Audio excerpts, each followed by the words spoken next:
käima, tuled põlema, Euroopa teed meid jälle kutsuvad. Raadio mängib, kohv on kuum, täna öösel jälle kodu on rooliruum.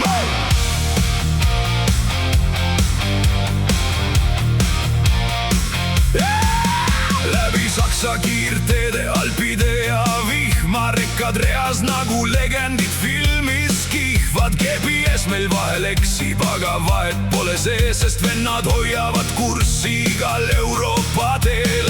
Luitab poisid, hoidke tempot koos ja kohe kogu konvoi liigub nagu boss. Bemmu vaatab aknast välja mõtted pilvedes, aga ikka kõige nunnum mees nendel maanteedel. Miku garaažis jälle tuletööni põlevad, spoilerid ja väljed aina suuremaks lähevad, kui teised juba sõidus tema värvib veel. Aga lõpuks kõige säravam rekka on tal teel ja kui päike loojub kaugel horisondil taas, me ei peatu, pedal veel põhjas maas. Pole aega magada tööajal vennas, ei, sest Euroopa ootab ja see elu maitseb hästi meil. Päikesetõusust päikesetõusuni sõidame koos läbi Euroopa nüüd nii. Rekkad mürisevad taevas, leegib ees, et tee on meie kodu, meie veri meie sees. Lui hoiab kokku kogu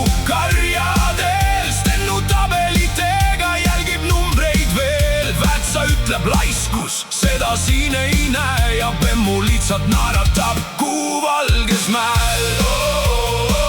Eurotraki vennad, läbi öö ja päeva, mootor laulab, see elu ongi vabadus Euroopa teedel.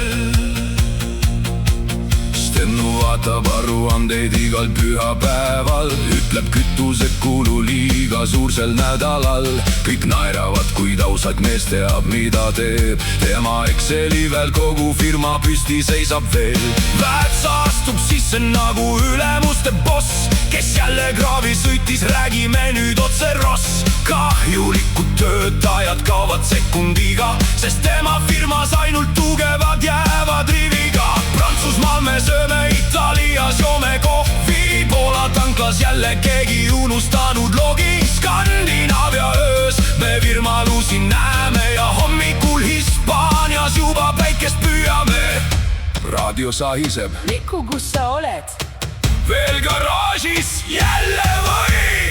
Bemmu lihtsalt titsitab tagaistmel vaikselt. Lui ütleb, poisid, võtke rahulikult nüüd. Ja kogu konvoi liigub läbi vihma, läbi tuisu, sest vennaskond ei murdu ühegi tee või kriisi tõttu. Päikesetõusust päikesetõusuni me ei väsi isegi, kui silmad kinni nii. Euroopa linnad kõik saavad omaks meil, iga kilomeeter kirjutatud südamesse veel. Luis juhib nagu kapten tormisel merel, Mikut tuunib rekatiga järgmise reisi eel. Stennu loeb numbreid